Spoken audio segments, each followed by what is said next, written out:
တော်လန်လေးတိုင်းမောင်းနေလာတဲ့ကားတစ်စီးဟာရုတ်တရက်ရပ်တန့်သွားပါတယ်။မင်းတိုက်ဘာဖြစ်တာလဲ။စိတ်ကုန်းသွားတာ။ကားရက်သွားကြောင်းစိုးရင်သွားတဲ့လီလီရဲ့အမေကိုမင်းတိုက်ခက်ပြက်ပြက်ပဲပြန်ပြေးလိုက်ပါတယ်။နင်ကားကိုတေချာမစစ်ခဲ့ဘူးလား။ဟာငါလည်းစစ်ခဲ့တာပဲ။စီးကအပြည့်ဖြစ်ထားတာ။ကိုရောက်တဲ့အထိကုန်းစရာဘာကြောမှမရှိဘူး။အဲ့ဆိုအခုဘာလို့ရက်သွားလဲ။ဟာလေစီပုံးပေါက်နေလို့လား။မင်းတိုက်ပြက်မပြေတော့ပဲလီလီကိုပဲစိတ်ပြက်တဲ့ပုံစံနဲ့လှည့်ကြည့်လိုက်ပါတယ်။ပြီးတော့ဘာမှမပြောတော့ပဲကားကိုဆင်းကကားဆက်ဖုံးဖွင့်ပြီးကိုကြီးတီကြီးလှုပ်လိုက်ပြီးတော်လိုက်လား။အကြမ်းမြင်ရနေရလား။ဒါမှမဟုတ်ဆုံးပညာတက်နေပြီလား။မင်းတိုက်ရဲ့ခနဲ့လိုက်တဲ့စကားကြောင့်လီလီဒေါသအရင်ထွက်သွားပြီ။မင်းဘာပြောရလဲ။ငါ့ကိုဆုံးမလို့ပြောရတာဟုတ်လား။သူတို့နှုတ်ရဲ့အခြေတင်စကားတန်တွေကြောင့်ဖုန်ခန့်ကျော်နိုးလာခဲ့ပါတယ်။ဘာတွေဖြစ်နေကြလဲ။ရောက်ပြီလား။အေးမြလေးရဲ့ပုံစံနဲ့မျက်မှန်ကိုအားယူတာပတ်ဝန်းကျင်ကိုကြည့်ရင်ဖုန်ခန့်ကျော်နေလိုက်တော့သူတို့နှစ်ယောက်ဘာမှပြန်မပြေကြပဲတိတ်ဆိတ်သွားခဲ့ပါတယ်။ဖုန်ခန့်ကျော်ကတော့အခြေအနေကိုရိပ်စားမိပြီးမင်းတို့နှစ်ယောက်ကမပြီးနိုင်ကြတော့ဘူးလား။တစ်ချိန်လုံးရံမဲဖြစ်နေကြတော့မှလား။ဟဲ့နေ့တငယ်ချင်းဘက်ကပဲပြောမနေနဲ့။ तू ကငါ့ကိုဆုံးမတဲ့ကားကိုမစစ်ပဲမောင်းလာပြီးငါ့ကိုလာပြစ်တင်နေရလေ။ဟာ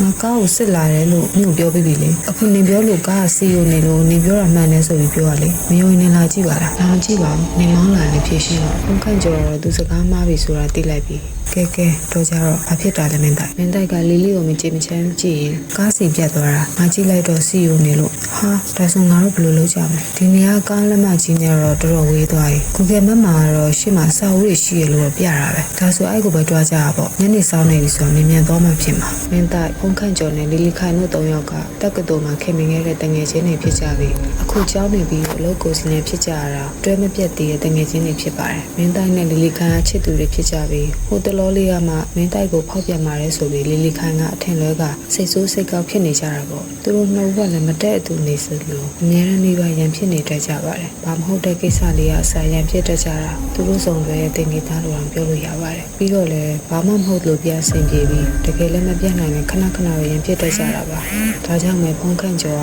ဂျားနဲ့အမြဲစိတ်နေရတာပေါ့သူတို့သုံးကလူမှုကယ်ဆယ်ရေးအသင်းတွေကြွားပြီးတစ်ခါတလေ volunteer လုပ်ကြပါတယ်ငွေအားလည်းတက်နိုင်လောက်စိုက်ပြီးလောအားကိုလည်းတစ်လတစ်ခါလောက်သွားနိုင်အောင်စူးစမ်းနေကြတယ်လို့ပေါ့အခုခီးကတော့ပညာရေးအတွက်လိုအပ်တဲ့နေရာတစ်ခုကိုသွားပြီးကုညီထောက်ပံ့ပေးဖို့နဲ့လိုအပ်တာတွေကြည့်ဖို့သွားကြမှာဖြစ်ပါတယ်တကယ်ဆိုရင်မနေ့ကတည်းကတခြားသူတွေကသွားနေပြီဖြစ်ပါတယ်သူတို့၃ယောက်ကတော့မြင်းတိုက်မှာမိသားစုကိစ္စတစ်ခုရှိနေခဲ့တာကြောင့်မလိုက်ဖြစ်ခဲ့ပါဘူးမင်းတို့မြောက်ပဲသွားလိုက်ကြတော့လို့ပြောပေမဲ့၃ယောက်မဆိုရင်မသွားချင်တာကြောင့်ဒီခီးကိုမသွားကြတော့ဘူးလို့တော့လုပ်နေကြရတာပါဒါပေမဲ့ဒီနေ့မှာတော့မင်းတိုက်အင်ကိစ္စအဆင်ပြေသွားတဲ့အတွက်ဒီခီးကိုလိုက်ဖြစ်ခဲ့ကြတာပါတခါမှမသွားဘူးတဲ့နေရာဖြစ်ပြီးမြို့နဲ့အလံဝေးတာကြောင့်ရှေ့ရအဖွဲ့နဲ့တေချာချိတ်ဆက်မေးမြန်းပြီးကိုကင်မတ်ကနေလဲကြည့်ပါလိုအပ်တာတွေကိုဂူးတဆိုင်ပြင်ဆင်လာခဲ့တာပါမင်းတိုက်ကခီးသွားရင်တေချာစစ်ဆေးတဲ့အကျင့်ရှိသူဖြစ်ပါတယ်ဒီလိုခီးမျိုးသွားရင်ပို့ပြီးတော့ဂူးဆိုင်တတ်ပါသေးတယ်ဒါကြောင့်အခုလိုစီယိုရဲဆိုတာလုံးဝမဖြစ်နိုင်တာပါနောက်ဆုံးတော့ကားကိုခဏထားခဲ့ပြီးလိုအပ်မဲ့ထင်တာတွေကိုယူက၃ယောက်လုံးအနီးနားကိုထွက်လာခဲ့ပါတော့တယ်သူတို့ကားထဲကထွက်လာတဲ့အချိန်ကညနေ၄နာရီဖြစ်လို့နေပါပြီ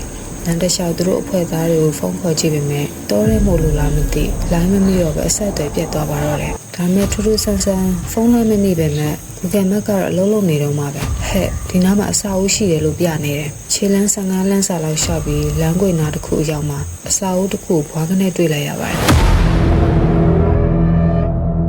ချက်ချင်းနေတဲ့စိတ်ကိုအစာအုပ်ရှိမှတွေ့လိုက်ရတာကြောင့်ဒါစေယုံတစ်ခုဆိုတာသူတို့သိလိုက်ပါတယ်မျိုးတွေမှာတွေ့နေကြပုံစံမျိုးမဟုတ်ပဲတမျိုးဖြစ်လို့တော့နေပါတယ်အစာအုပ်ပုံစံကအထက်မြင့်ဖြစ်ပြီး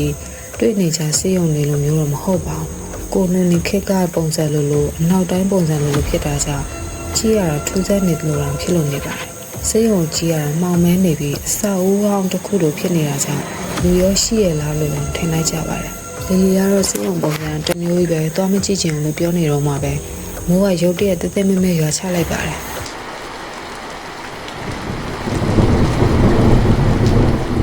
်ခေါင်မိုးရချလိုက်တာဖြစ်ပြီးကားစီကိုပြန်ပြေးဖို့ကလည်းအလှမ်းဝေးတာကြောင့်အနည်းဆုံးဖြစ်တဲ့အစာအုပ်စီကိုပဲ၃ယောက်သာပြေးထွက်လာခဲ့ကြပါတော့တယ်ထူးဆန်းတာစေယုံနာရောက်လာတော့မိုးရတာကြောင့်ပဲလာတော့မသိစောစောကမှောင်မဲနေတဲ့စေယုံကမီးအနှဲငယ်လင်းလာပါတယ်မင်းတိုက်တို့၃ယောက်လည်းစင်ဝင်အောက်ကိုဝင်လိုက်ပြီးအထဲမှာလူရှိမရှိလှမ်းကြည့်လိုက်ကြပေမဲ့လူအရေးရောင်မတွေ့ရတာကြောင့်အဝင်ဝတကားကိုတွန်းဖွင့်ကြည့်လိုက်ပါတယ်တကားစိတ်ထားအောင်စိတ်ထားပြီးဖွင့်လို့ရတာကြောင့်၃ယောက်ဒါအထဲကိုဝင်လိုက်ကြပါတယ်အထဲရောက်သွားချိန်မှာအစ်ဆက်တဲ့ခံစားချက်ကိုခံစားကြရပြီးတကားကလည်းသူ့အလိုလိုပိတ်သွားပါတယ်တကားတန်ကြောင်လန့်ပြီးအနောက်ကိုပြန်လှည့်ကြည့်လိုက်ကြတယ်။မိန်းကလေးဖြစ်တဲ့လီလီကတော့ဒီနေရာကိုတော်တော်သဘောမကျဖြစ်နေတာပါ။ဝင်ချင်းကောင်တာမှာလည်းလူတယောက်မှမတွေ့တော့လီလီကမင်းတိုက်ရဲ့အင်ဂျီစာကိုလှမ်းဆွဲလိုက်ပြီးငါကြောက်တယ်ကားရဲပဲပြန်ကြရအောင်ဟာ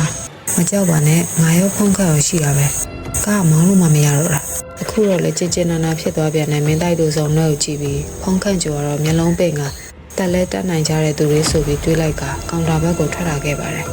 ဖုန်းခန့်ကလူမရှိဘူးအထက်နဲ့ကောင်တာအောက်ကိုလှမ်းကြည့်လိုက်ချိန်မှာဟန်ကုန်နောက်မှာစောင့်ကြောင်ထိုင်ပြီးအပေါ်မိုးကြည့်နေသူနာပြုဆရာမတယောက်ကိုရုတ်တရက်တွေးလိုက်ရတာကြောင့်လန့်ပြီးអော်လိုက်မိပါတယ်အမလီလန့်လိုက်တာဖုန်းခန့်អော်တန်ကြောင့်မင်းတိုက်နဲ့လီလီလည်းဘာဖြစ်တာလဲဆိုပြီးနောက်ကလိုက်လာခဲ့ကြပါတယ်သူတို့၃ယောက်စုံတော့ဆော့ဆော့ခေါင်းအောက်မှာရှိနေတဲ့သူနာပြုဆရာမမတက်ရက်လိုက်ပြီးသူတို့ကိုစိမ့်စိမ့်ကြီးစိုက်ကြည့်နေတော့မင်းသားကပဲစကားဆလိုက်ပါတယ်ကျွန်တော်တို့ဒီနားမှာကားပြတ်သွားလို့ပါအနည်းနားမှာလူနေအိမ်ကြီးရှိမလားလို့လိုက်ရှာရင်ဒီကိုရောက်လာတာပါဒီနားမှာအိမ်ကြီးမရှိဘူးသူနာပြုကစကားကိုခက်ပြက်ပြက်ပြောလိုက်ပါတယ်သူမရဲ့မျက်နှာကိုကြည့်လိုက်တော့မျက်လုံးကလုံးဝမျက်တောင်မခတ်ပဲသူ့အကြည့်တွေကလည်းစိမ့်စိမ့်နဲ့အသက်မပါလို့ဖြစ်နေပါတယ်ဒီနေရာကိုတယောက်တည်းသာရောက်လာရင်တော့အရန်ကိုကြောက်ဖို့ကောင်းမှာပဲဆိုပြီးတွေးနေမိကြပါတယ်ပြီးတော့သူနာပြောလူနာမှတ်တမ်းတို့အရာကိုလက်ကကင်ပြီးလေကားဘက်ကိုထွက်သွားပါတယ်။သူမရဲ့ပုံစံကတာမန်လူတွေလိုပြော့ပြောင်ပြောင်မဟုတ်ပဲဆက်ရုပ်တရုပ်လမ်းလျှောက်နေတယ်လို့ပုံစံမျိုးဖြစ်နေပါတယ်။မင်းတိုက်ကတော့မဖြစ်ချေဘူးတခုခုတော့သိရမှဖြစ်မယ်ဆိုပြီးအဲသူနာပြောနောက်ကိုအမြန်လိုက်သွားကဆရာမကျွန်တော်တို့ကတဖန်းစုရွာကိုသွားချင်လို့ပါဘယ်လမ်းကနေသွားရမလဲခင်ဗျ။ကားကလည်းပြတ်နေတာဆိုတော့အကူသွားဖို့ဆိုင်ကယ်ကယ်ရီဖြစ်ပြီးငှားလို့ရမလားမသိဘူး။မင်းတိုက်ရဲ့အမေကိုသူနာပြောကဘာမှပြန်မဖြေပဲချင်းချင်းစွာနဲ့ခေါင်းမဲ့ခါရမ်းပြပြီးလေကားအတိုင်းဆက်တက်သွားပါတယ်။သူတို့၃ယောက်လည်းသူနာပြုလေကားပေါ်တက်သွားတာကြည့်နေသူတို့မျက်စိရှိမှလည်းအဲ့သူနာပြုကချက်ချင်းပြောက်သွားပါတယ်။ရုတ်တရက်ဆိုလို့ဖြစ်ပြသွားကြအားလုံးလည်းကြောက်သွားကြပြီးဘာဖြစ်သွားမှန်းတော့မသိလိုက်ကြတော့ပါဘူး။ရှေ့ဆုံးမှာရှိတဲ့မင်းတိုက်ကသူ့ကိုယ်သူမယုံလို့မျက်လုံးကိုပုတ်ပြီးကြည့်လိုက်ပေမဲ့သူ့အရှိမပဲသူမှရှိမနေပဲလေကားတွေကိုပဲတွေ့နေရပါတယ်။အနောက်ကလီလီနဲ့ဖုန်းခန့်ကိုလှမ်းကြည့်လိုက်တော့သူတို့နှစ်ယောက်ကလည်းလေကားပေါ်ကိုကြောင်ပြီးစိုက်ကြည့်နေကြပါတယ်ခဏကြာတော့သူတို့အားလုံးသတိဝင်လာပြီးတကားစီကိုပြေးလိုက်ကြပါတယ်တကားလက်ကန်ဖွင့်လိုက်ပေမဲ့တကားကလုံးဝပွင့်မလာခဲ့ပါဘူးမင်းတိုက်ရောဖုန်းခန့်ကျော်ရောယောက်ျားအားတွေနဲ့နှစ်ယောက်လုံးပြိုင်လို့ဖွင့်လာတော့ဘလုံးမပွင့်မလာပါဘူးမင်းတိုက်ကအနားမှာတွေ့ရခုံတလုံးကိုကင်ပြီးတကားကိုရိုက်ဖွင့်ပေမဲ့လည်းလုံးဝဖွင့်လို့မရခဲ့ပါဘူးသူတို့အားလုံးခြေလုံးလက်ပန်းကျနေချိန်မှာအနောက်ဘက်ကအတန်တစ်ခုကိုကြားလိုက်ကြပါတယ်၃ယောက်လောက်အနောက်ဘက်ကိုလှည့်ကြည့်လိုက်တော့လူနာတွေတင်တဲ့လှဲတစ်ခုဟာလူလည်းမပါတွန်းတဲ့လူလည်းမပါပဲသူ့ဘာသာရွေ့လာနေတော့သူတို့အားလုံးတွေးလိုက်ကြပါတယ်ဟာဘာကြီးလဲတိုင်ပင်မထားရပါပဲ၃ယောက်လုံးခြေဦးတရာထွက်ပြေးလိုက်ကြပါတယ်တကားခက်ဟာပွင့်နေတဲ့အခန်းတစ်ခုကိုတွေ့တော့အခန်းထဲကိုဝင်လိုက်ကြပါတယ်၃ယောက်လုံးကမောပတ်နေပြီးကြောက်လန့်နေတာကြောင့်တကားကိုအပြင်ဖွင့်လို့မရအောင်မှီထားကြပြီးအထဲကိုကြည့်လိုက်တော့အခန်းထဲမှာစောစောကတွေ့ခဲ့တဲ့သူနာပြုဆရာမကနေရန်ဘက်ကိုမျက်နှာမူပြီးရက်နေအောင်တွေးလိုက်ကြပါတယ်ပြီးတော့ကရင်ပေါ်မှာရှိနေတဲ့လူနာတွေကဖြူဘက်ဖြူရည်ရည်နဲ့သွေးမရှိတဲ့ဖုတ်ကောင်ကြီးရည်လိုဖြစ်နေပါတယ်အဲ့လူနာတွေကအသက်မရှိကြတဲ့လိုပုံစံကြီးရည်နဲ့ကရင်ပေါ်မှာလှမ်းနေကြပါတယ်အပြင်ဘက်မှာတန်ရှင်းနေပေမဲ့အခန်းထဲမှာတော့အခန်းနေရန်နဲ့ကျန်းမြေတွေပေါ်မှာသွေးတွေပေးချန်နေပြီးကရင်ပေါ်ကလူနာတွေရဲ့အဝတ်တွေနဲ့အခင်းတွေခေါင်းတွေမှာလည်းသွေးတွေပေးချန်နေရအောင်တွေးလိုက်ရပါတယ်အခန်းတစ်ခုလုံးကကြောက်စရာလည်းကောင်းလို့မတတိစရာမြင်ကွင်းမျိုးဖြစ်ပြီးသူတို့၃ယောက်ဝင်ပြီးခဏမှာပဲသူနာပြုတ်အပါဝင်မလုံးမရှက်လဲနေတဲ့လူနာတွေအားလုံးဟာခေါင်းကြီးတွေစောင်းလာပြီးသူတို့တပြိုင်နက်လှည့်ကြည့်လိုက်ကြပါတယ်မင်းတိုက်တို့၃ယောက်လည်းကြောက်လွန်းလို့ငဲတန်းပေါင်းအော်ပြီးအခန်းထဲကနေပြန်ထွက်ပြေးခဲ့ရပြန်ပါတယ်အပြင်ရောက်တော့ရှောင်းလန်းတစ်လျှောက်မှာစောနာတွေ့ခဲ့တဲ့လူနာတဲ့လှမ်းနဲ့တွေ့မှာဆိုလို့ခဏရက်ကြည့်ပြီးအောက်ထပ်မှာပဲရှိတဲ့အခြားအခန်းတွေဘက်ကိုထွက်ပြေးလာကြပါတယ်လမ်းတောင်နာမှာရှိတဲ့နောက်ထပ်အခန်းတစ်ခန်းကိုမင်းတိုက်ကဖွင့်မယ်အလုံးမှာဖုန်းကန်ကအထဲကိုကြည့်ကြည့်အောင်နော်ဆိုပြီးအတန်တူးတူးလေးနဲ့တတိပေးလိုက်ပါတယ်မင်းတိုက်ကခေါင်းညိတ်ပြပြီးတုံရင်နေတဲ့လက်တွေနဲ့အခန်းတစ်ခါကိုအသာတုံးဖွင့်ကြည့်လိုက်ပါတယ်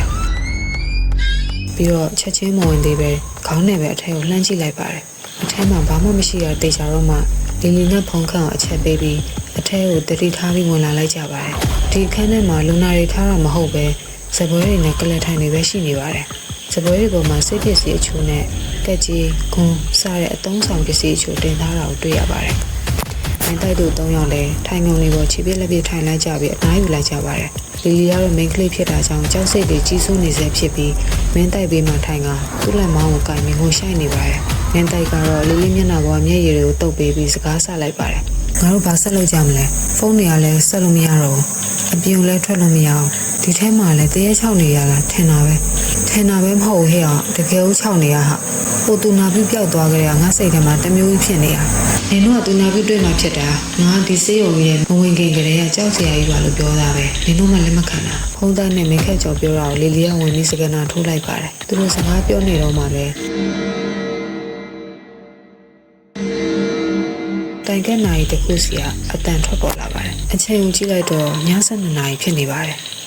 ်ဖုန်းခန့်ကျော်ကနိုင်ကိုကြည့်ရင်မျက်လုံးပြင်းပြဆန်ပြူနဲ့ငါတို့ကားရဲထွက်လာတော့4နာရီလောက်ပဲရှိသေးရလေဒီထဲကိုရောက်တာလည်းဘယ်တော့မှမကြသေးတော့ဘာလို့12နာရီအောင်ဖြစ်သွားရတာလဲမင်းသားနဲ့လီလီလည်းနိုင်ကိုစီကြည့်ရင်ကျွေးရင်ပူပန်နေတဲ့မျက်နှာတွေဖြစ်ကုန်ကြပါတယ်ဒီနေရာမှာတခုခုတော့မှားနေပြီဆိုတော့လည်းသူတို့အားလုံးသိလိုက်ကြပါတယ်သူတို့3ယောက်အခုလို့ရမှာအပြင်ပြထွက်နိုင်မှုပဲဆိုတော့လည်းသဘောပေါက်လိုက်ကြပါတယ်ငါတို့အခုဒီနေရာမှာလုံခြုံနေဆိုရင်ဒီမှာပဲနေပြီးမနေ့ကမှတခုစူးစမ်းကြည့်ရှင်တယ်ဖုန်းခန့်ကျော်ပြောတော့မင်းတိုက်ကလက်ခံပေမဲ့ဒီလီကတော့ဒီနေရာနေထွက်သွားခြင်းတဲ့အကြောင်းငိုယိုပြီးပြောပါတယ်နောက်ဆုံးတော့သူတို့3ယောက်လောက်အခန်းထဲမှာထိုင်ပြီးပါလာတဲ့ရေနဲ့စားစရာအချို့စားတောက်လိုက်ကြတယ်အခန်းဝင်ဝါမှာထိုင်ကုန်တစ်လုံးချထားပြီးသူတို့3ယောက်ကတော့စပွဲတစ်လုံးပေးမှထိုင်ကုန်နေချကခိတ္တအနားယူရင်ပင်မလွန်းလာကြအိပ်ပျော်သွားကြပါတယ်ခဏလောက်ပဲအေးအောင်မှထင်တယ်လီလီကဘိုင်းနာလာကြောင်းမင်းသားနဲ့ဖုန်းခန့်ကျော်နှိုးပြီးတန့်စင်ကန်ကိုလိုက်ပို့ပေးဖို့ပြောပါတယ်သူတို့လည်းတန့်စင်ကန်ရှိမှထင်တဲ့နေရာကိုမှန်းပြီးထွက်လာကြပါတယ်တောင်းတနေရာရောက်တော့အမျိုးသားအမျိုးသမီးရုပ်ပုံလေးနဲ့အခန်းနှစ်ခန်းကိုတွေ့လိုက်ကြပါတယ်လီလီကငါတယောက်တည်းမဝင်ရဲကိုနေလိုက်ဖို့ဆိုပြီးပြောလို့မင်းသားအခန်းထဲထိလိုက်မယ်လို့တော့ဖုန်းခန့်ကလည်းငါလည်းစီးသွားခြင်းနဲ့ဒီထဲပဲဝင်လိုက်တော့မယ်ကွာဟိုဘခန်းထဲကိုတယောက်တည်းမသွားရဲဘူးပြင်မှာလည်းမနေခဲ့ရဲဘူးဆိုပြီးအခန်းထဲကို3ယောက်လုံးဝင်လိုက်ကြပါတယ်အထဲမှာအခန်း5ခန်းရှိပြီးမိန်းကလေးဖြစ်တဲ့လီလီကစဝင်ချင်းကနေရင်4ခန်းမြောက်အခန်းဝင်လိုက်ပါတယ်သူ့ရဲ့ဘေးခန်း3ခန်းမြောက်ကိုတော့မင်းတိုက်ကဝင်လိုက်ပြီးသူတို့ရဲ့အခန်းကိုတော့ဖုန်းခန့်ကျော်ဝင်လိုက်ကြပါတယ်သူတို့3ယောက်လောက်အခန်းတွေကိုကိုစီရောက်နေတဲ့အချိန်မှာအပြင်ဘက်ဘေးစင်ကနေရေသုံးနေတဲ့အတောင်3ယောက်လုံးကြားလိုက်ကြရပါတယ်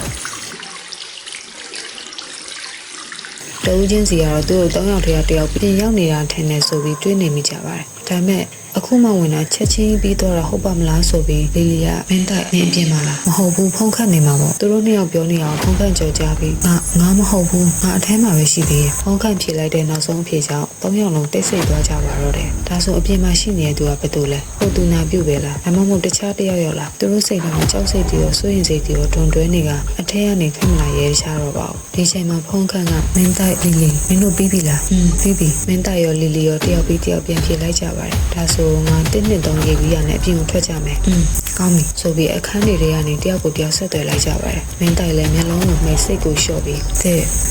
2 3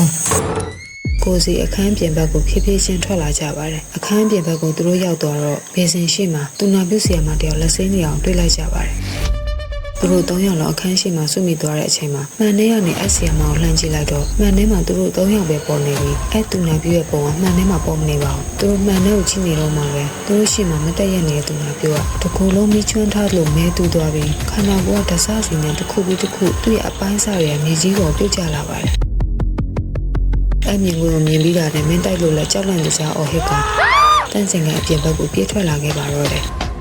အပြင်ဘက်ကိုရောက်တော့သူတို့ခုနနေခဲ့တဲ့အခန်းဘက်ကိုပြေးမယ်လို့တော့ရှောက်လန်းပေါ်မှာသွေးမရှိလို့ဖြူဆော့ပြီးမျက်လုံးကြီးတွေပြူးထွက်နေတဲ့လူနာတွေလမ်းလျှောက်ပြီးလာနေကြအောင်တွေ့ကြပြန်ပါတယ်ဒါနဲ့ပဲမင်းတိုက်ပဲဥဆောင်ပြီးနေကားကနေအပေါ်ထက်ကိုပြေးတက်လာခဲ့ကြတယ်ပထမတက်ကိုရောက်တော့သွေးတွေအရန်ထွက်နေတဲ့လူနာကိုလူနာတင်တွန်းလှဲ့နဲ့တွန်းပြီးအရေးပေါ်အခန်းဘက်ကိုဆရာဝန်တွေတူနာပြုတွေအပြေးတက်ဆောင်သွားကြတဲ့မြင်ကွင်းကိုစတွေ့လိုက်ကြပါတယ်တစ်ထက်လုံးဟိုဒီလှည့်ကြည့်လိုက်တော့လူနာဆောင်အချို့ခက်တုတ်တုတ်သွားနေတဲ့ဆရာဝန်အချို့တူနာပြုတ်အချို့စကားရပြောနေတဲ့လူအချို့ပထမတစ်ထက်လုံးမျက်စိတဆုံတွေ့လိုက်ကြပါတယ်အောက်ထပ်မှာတွေ့ခဲ့တယ်လို့ကြောက်စရာတဲ့ရန်နေမဟုတ်ပဲဒီနေရာမှာတော့အားလုံးကပုံမှန်တိုင်းသွားလာလှုပ်ရှားနေကြပါတယ်ဒီမြင်ကွင်းကြောင့်ထိတ်လန့်တုန်လှုပ်နေတဲ့စိတ်တွေလျော့သွားပြီးစိတ်သက်သာရာရသွားခဲ့ကြပါတယ်လီလီကသူမဘေးကနေဖြတ်သွားတဲ့ဆရာဝန်တယောက်နောက်ကိုလိုက်သွားပြီးဆရာကျမတို့ဒုက္ခရောက်လာလို့ကဲပါအောင်ဆရာအောက်မှာလည်းဘာလဲမသိဘူးဆရာ ဆရာကျမပြောတော့ကြားရလားဆရာသူမဘေးကနေခက်မှန်မှန်လမ်းလျှောက်သွားတယ်ဆရာဝန်ရဲ့ဘေးကနေလီလီကစကားလိုက်ပြောနေခြင်းဖြစ်ပါတယ်ဒါမဲ့သူမပြောတာကိုထိုဆရာဝန်ကလုံးဝမကြားသလိုပြန်လဲဖတ်မလို့ပါဘူးအဲ့ဆရာဝန်မှမဟုတ်ပါဘူးဒီမှာရှိတဲ့သူတွေအားလုံးဘယ်သူမှသူတို့ကိုမမြင်ကြသလိုသူတို့ပြောတာတွေကိုလည်းဘယ်သူမှမကြားကြပါဘူးပြောရမယ်ဆိုရင်သူတို့ကိုသူတို့ဝိညာဉ်ဖြစ်သွားတယ်လို့ခံစားလိုက်ကြရပါတယ်သူမတို့ကိုမမြင်ကြလို့စိတ်ပြက်အားငယ်နေတဲ့လီလီရဲ့ပခုံးမင်းတိုက်ကညှင့်သားစွာတိုင်းဖက်လိုက်ပြီးတောင်းတနေရာမှာထိုင်လိုက်ကြပါတယ်ဒီလူတွေကငါတို့ဘာလို့မမြင်ရတာလဲ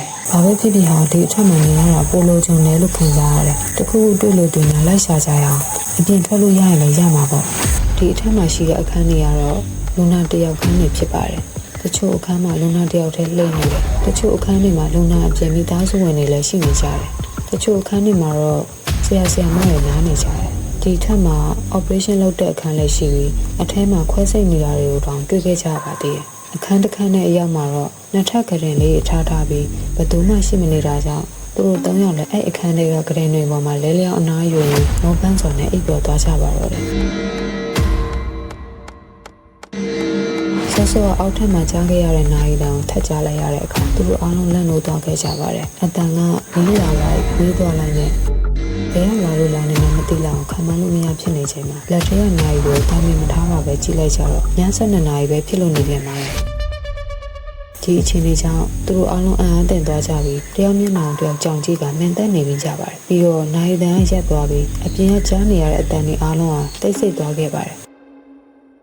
ဖုန်းခန့်ကျော်ကတတိဝင်လာပြီးတကားဝနာနဲ့အပြင်ဘက်ကိုလှမ်းချောင်းကြည့်လိုက်တော့ဖုန်းခန့်ဘာတွေ့လဲမင်းတိုက်မိတော့ပြန်မပြေပဲနေရာမှာရက်နေတဲ့ဖုန်းခန့်ကြောင့်မင်းတိုက်လည်းလီလီကိုလိုက်မလာဘူးလက်ကပြပြီးဖုန်းခန့်နောက်တိုးကပ်သွားလိုက်ပါတယ်ပြီးသူအပြင်ဘက်ကိုလှမ်းကြည့်လိုက်တဲ့အခါလေကားချင်ရင်နာမှာသူ့ဘက်ကိုနောက်ကျောပြီးရက်နေတဲ့အောက်ထပ်မှာပထမဆုံးတွေ့ခဲ့တဲ့သူနာပြုဆရာမကိုတွေ့လိုက်ရပြန်ပါတယ်စင်ကြံလန်းတစ်လျှောက်မှာလည်းလူတယောက်မှရှိမနေတော့ပဲအဲ့သူနာပြုတယောက်တည်းကိုပဲတွေ့နေရပါတယ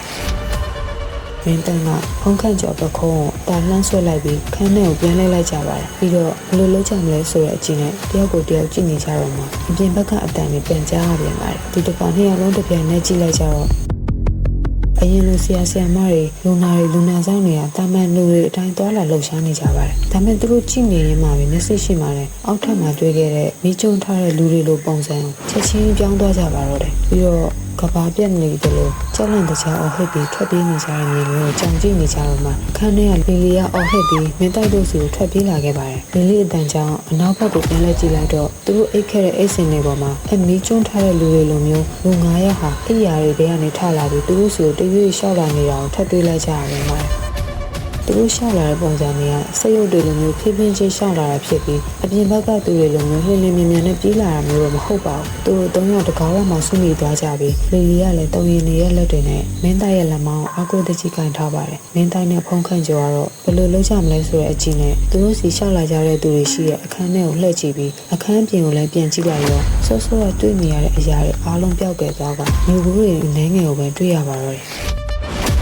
ဒါပေမဲ့သူနာပြုဆရာမကတော့လေကားနဲ့အပေါ်ဓာတ်ကိုထပ်ထပ်သွားကသူတို့ကြည့်နေတော့မှပဲမျက်စိရှိရင်ပျောက်ကွယ်သွားပြန်ပါတယ်သူတို့လည်းမထိုးတော့ဘူးဆိုပြီးအပြင်ဘက်ကိုပဲထွက်ပြေးလာလိုက်ကြတယ်ငါတို့အတူနာပြုကတခုခုပြောချင်နေရလို့ထင်တယ်အပေါ်ဓာတ်ကိုပဲတက်ကြရအောင်အောက်ထပ်မှာဆိုးဆိုးရလို့ထပ်ပြေးမလွယ်ဟုတ်တယ်သူသွားတဲ့နောက်ကိုပဲလိုက်ကြရအောင်သူတို့၃ယောက်လေကားကြွကြွအတိုင်းတစ်ထိပ်ချင်းဂီယူတစ်ဆိုင်တက်သွားကြပါတော့တယ်အပေါ်ဆုံးထပ်ကိုရောက်ချင်းမှာမှန်နဲ့လှုပ်ထားတဲ့ကောင်တာတစ်ခုကိုတွေ့လိုက်ရတယ်အဲ့ကောင်လာရဲ့ဘက်အချမ်းမှာအဲ့တဲ့ရထိုင်မို့လှုပ်ထားတဲ့လိုမျိုးစပွဲနှလုံးနဲ့အဲ့စပွဲရဲ့နားမှာထိုင်ကုန်လေးချထားတာကိုတွေ့ရပါတယ်။ကောင်တာရဲ့ညာဘက်ချမ်းမှာတော့ရှောက်လန်းလိုပုံစံမျိုးရှိပြီးဘေးတစ်ဖက်တစ်ချက်စီမှာအခန်းတစ်ခန်းစီရှိပါတယ်။တစ်ထက်လုံးကအောက်ထပ်တွေလိုမျိုးလူနာတွေထားတဲ့ပုံစံဟုတ်ပုံမရပါဘူး။ဒီအထက်တစ်ထက်လုံးကရှင်းလင်းတက်ရက်ပြီးခန်းနှန်းတယ်လိုပုံစံမျိုးရှိပါတယ်။အခန်းတစ်ခန်းရှိတဲ့ဇင်းချန်လန်းတက်ရဲ့အဆုံးမှာတိုင်ကက်နာရီတစ်လုံးတွေ့ရပါတယ်။သူတို့တောက်လျှောက်ကြားနေရတဲ့နာရီတန်းဟာဒီနေရာထွက်လာတာဖြစ်နိုင်ပါတယ်။တစ်ထက်လုံးလျှောက်ကြည့်ပြီးအခန်းနှစ်ခန်းကိုဖွင့်ကြည့်ဖို့ကြိုးစားကြပေမဲ့တကားတွေကဖွင့်လို့မရခဲ့ပါဘူး။ဒါနဲ့စပွဲဝိုင်းမှာထိုင်ကြရင်အမောဖြေလိုက်ကြပါတယ်။မင်းတိုက်မျက်လုံးကစီကွက်ပြထဲတဲ့ခွက်လိုအရာလေးစီကိုအကြည့်ရောက်သွားခဲ့ပါတယ်။အဲ့ခွက်ထဲမှာတက်သားနဲ့ပြုတ်လုပ်ထားတဲ့အယုတ်သေးသေးလေးတစ်ခုကိုတွေ့လိုက်တာကြောင့်ကောက်ကင်ကြည့်လိုက်မိပါတယ်။သူ့ရဲ့အရွယ်စားလက်တစီရဲ့တဝက်လောက်ပဲရှိပါတယ်။အဲ့အယုတ်လေးကိုအနည်းကသေးချာကြည့်လိုက်တော့အဝတ်စားမပါတဲ့အမျိုးသမီးတယောက်ရဲ့ပုံမျိုးထုတ်ထားတာဖြစ်ပြီး အရွယ်အစားအရန်သေးရတော့တော်တော်လက်ရမြောက်တာကိုတွေ့လိုက်ရပါတယ်အမျိုးသမီးရဲ့မျက်ခေါင်းမျက်လုံးနောက်ဆုံးလက်သေးလေးတွေအစားအမှုစိတ်ထွင်ထားတာဖြစ်ပါတယ်ထို့အယုတ်လေးကိုတယောက်တစ်လက်ကြည့်ကြရင်အနုပညာမြောင်လုံးလို့အခုဖြစ်ပြနေတာရောခဏမေးပြောက်သွားလို့ခံစားလိုက်ကြရပါတယ်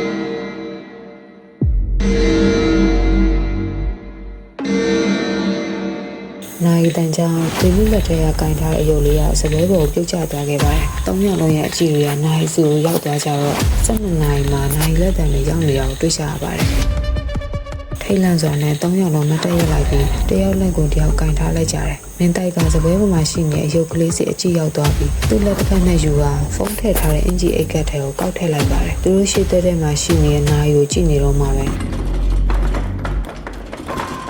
နားထဲမှာလူနာတွန်းတဲ့အတန်ကိုကြားလိုက်ကြရပါတယ်။တစ်ချိန်တည်းမှာပဲသူနာပြု3ယောက်ဟာသူတို့ရှိတဲ့ဇင်းချက်လန်းအစုံမှာရှိတဲ့နားရီစင်နားမှာ